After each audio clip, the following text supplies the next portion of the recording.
आता सगळ्यांचं असं पुष्कळ आम्हाला पत्र येतं की माताजी आमच्या हृदयातनं प्रेम वाहू द्या. आता मी कसं करू ते? अहो तुम्ही हृदय उघडा की. आता हृदय कसं उघडायचं एवढं मी सांगते. हृदय कसं उघडायचं? सर्वप्रथम एक लहानशा गोष्टीवरनं सुरू करायचं.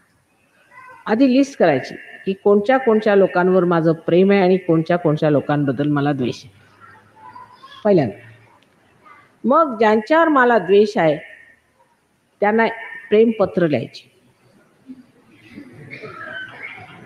फार कठीण काम, फारच कठीण.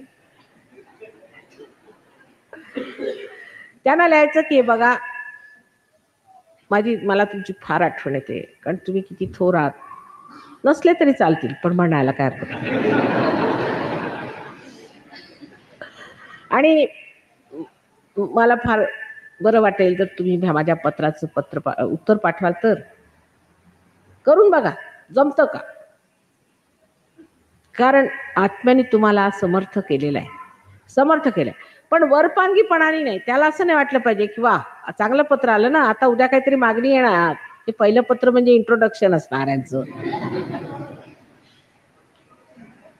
तेव्हा मनापासून हृदयापासून एक प्रेमपूर्वक पत्र पाठवायचं अशा लोकांना ज्यांच्याबद्दल आपल्याला अत्यंत द्वेष वाटतो, वाईट वाटतं, पण सहयोगी आहे.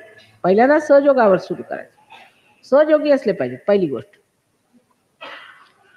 तुम्हाला आश्चर्य वाटेल की जेव्हा तुम्ही पत्र लिहू लागाल तर परत तो जो राग आहे तो कुठेतरी येणारच. एखादं त्याच्यामध्ये असं वाक्य येईलच की ज्याच्यातनं तुमचा तो जो राग आहे तो झळकेल.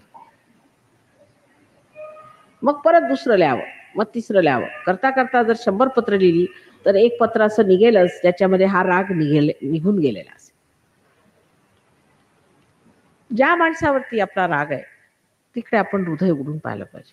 त्याने जे केलं ते आपणही करतो, केलंय ना, मग कशाला त्याच्या रागवायचं? तो जर अशा रीतीने वागला आहे तर मी तशा रीतीने वागणार नाही.